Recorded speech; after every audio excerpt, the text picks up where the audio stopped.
Hello guys, good evening. कैसे हैं आप सभी? आई होप आप सब ठीक होंगे। आज हम उपस्थित हैं अपनी ऑनलाइन क्लास में। तो आप सभी मेरे चैनल को लाइक करें, सब्सक्राइब करें और कमेंट्स करें। आज हम अध्ययन करेंगे पर्यावरण प्रबंधन की आवश्यकता, नीड ऑफ इन्वायरमेंट्स मैनेजमेंट। तो देखिए, इसको कंटिन्यू करते हैं। पर्यावरण प्रबंधन एक जटिल प्रक्रिया है जो व्यक्ति से व्यक्ति, समुदाय से समुदाय एवं प्रदेश से प्रदेश में भिन्नता रखती है, क्योंकि पर्यावरण का स्वरूप विभिन्नता से युक्त है तथा इसके विभिन्न घटकों का अनुपात स्थान स्थान पर भिन्नता लिए होता है। पर्यावरण प्रबंधन से अभिप्राय है पर्यावरण का समुचित उपयोग, समुचित प्रबंध, जिससे वह अधिक से अधिक जीवन उपयोगी हो, कम से कम प्रदूषित हो एवं पारिस्थितिक चक्र सदैव चलता रहे। पर्यावरण प्रबंधन के अंतर्गत नियोजन, विश्लेषण, मूल्यांकन एवं उचित निर्णय द्वारा सीमित संसाधनों का उपयोग तथा प्राथमिकताओं में पर्यावरण प्रबंधन की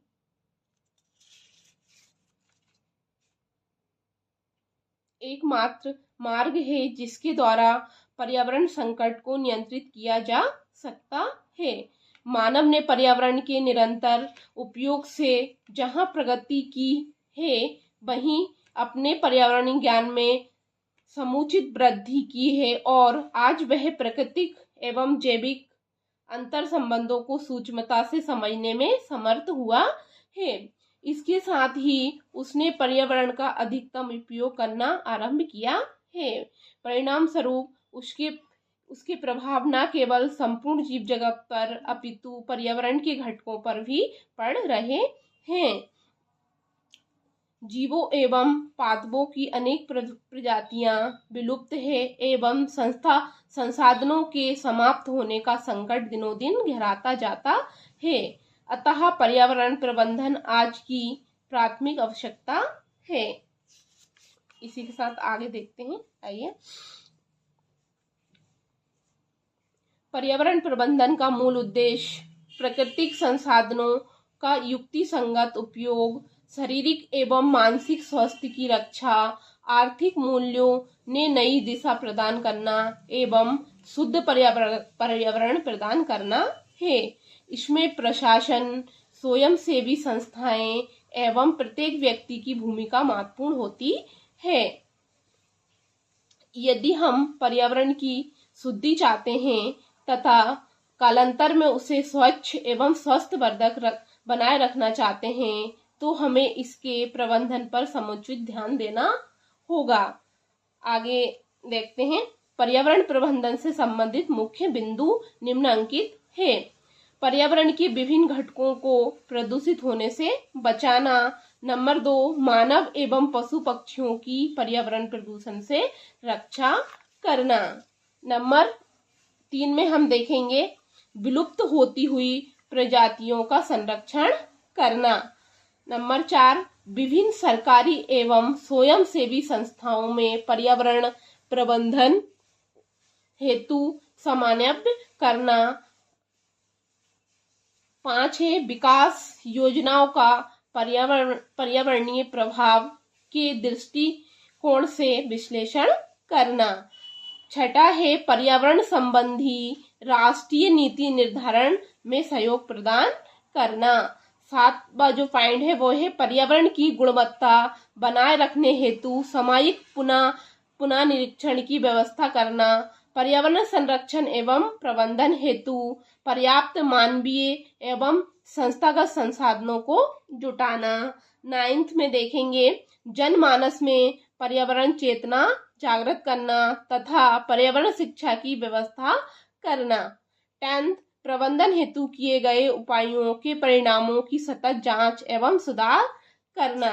11th में है पर्यावरण के विविध पक्षों पर अन्वेषण कार्य कर उसे बिगड़ने से बचाना। इस प्रकार से हमने कुछ ये मेन पॉइंट्स देखे। अब इससे आगे देखते हैं। वस्तुतः आज के परिप्रेक्ष्य में पर्यावरण प्रबंधन न केवल भारत की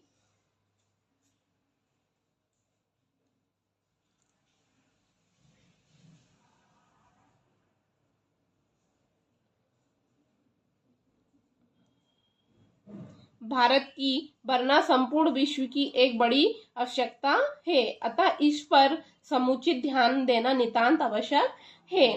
पर्यावरण प्रबंधन के अंतर्गत यद्यपि संपूर्ण पर्यावरण पर दृष्टि रखी जाती है, किंतु कुछ पक्षों पर क्या करते हैं हम विशेष ध्यान दिया जाता है।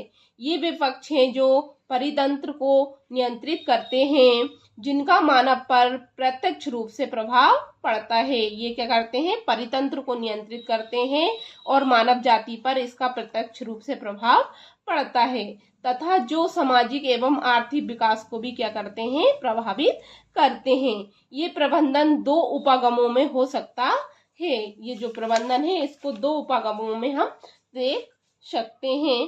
पहला है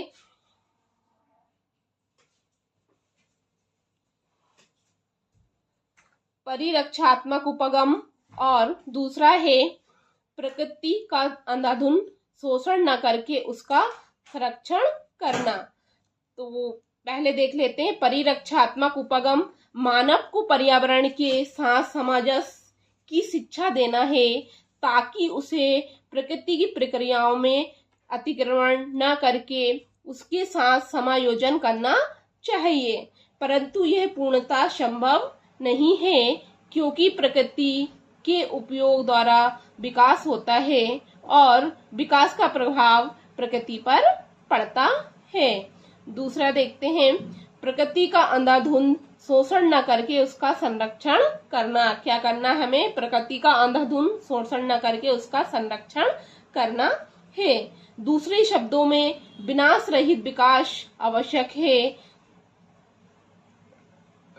संसाधनों के उचित उपयोग एवं संरक्षण से ही पर्यावरण को बचाया जा सकता है। उचित प्रबंधन द्वारा विकास को नवीन दिशा प्रदान की जा सकती है। इसके लिए विकास प्रक्रिया का संतुलित, सतत एवं शानित होना आवश्यक है।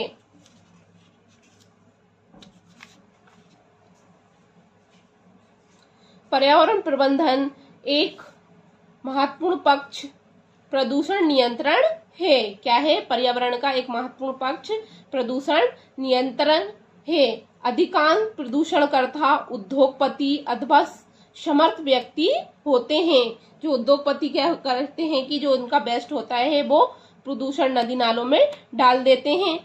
तो समर्थ व्यक्ति होते हैं जो अपनी समर्थ का दुरुपयोग कर पर्यावरण में बाधा डालते हैं। दूसरे शब्दों में दूसरी ओर सामान्य जन होते हैं जिन्हें इसकी समुचित जानकारी नहीं होती है और वे उनके दुष्प्रभावों से भी अनभिज्ञ रहकर प्रदूषण में वृद्धि करते रहते हैं। उनको इसके बारे में जानकारी नहीं रहती और वो प्रदूषण में वृद्धि करते रहते हैं, प्रदूषण को बढ़ाते रहते हैं। अतः इस प्रकार की समुदाय हेतु जन जागरण एवं प्रदूषण नियंत्रण के साधारण उपायों की जानकारी के कार्यक्रम आयोजित करना नितांत आवश्यक है। हमें इनको कार्यक्रमों के द्वारा समझाना अति आवश्यक है। वस्तुतः पर्यावरण संपूर्ण देश की साझी विरासत है। पर्यावरण क्या है, संपूर्ण देश की एक साझी विरासत है जिसे हमें सुरक्षित रखना है, जिससे भविष्य को भी सुखद एवं स्वास्थ्यवर्धक बनाया जा सके। प्रत्येक देश को अपने अंतर्राष्ट्रीय परिक्षेप में तथा राज्यों को भी अपने परिक्षेप में अपनी पर्यावरण नीतियों को निरंतर पुनः निरीक्षण करना चाहिए। इसी के साथ आगे देख लेते हैं।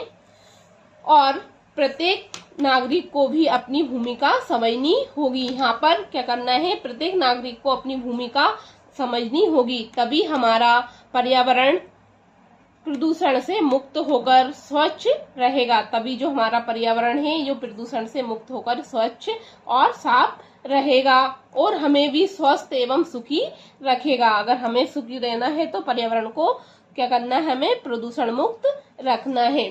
तो आज की क्लास कैसी लगी आप सभी को। आप सभी लाइक कमेंट्स जरूर करें और बताएं कि आपको किस प्रकार की क्लास चाहिए। ये जो क्लास है आपके लिए मैं टाइम निकाल के नोट्स बना के मेहनत करके क्लासें डालती हूँ। अगर आपको क्लास अच्छी लगे तो आप लाइक कमेंट्स और शेयर जरूर करें। और ये फ्री क्लास है। यहीं पर आज की क्लास को मैं समाप्त करती हूँ। आप सभी का बहुत बहुत धन्यवाद।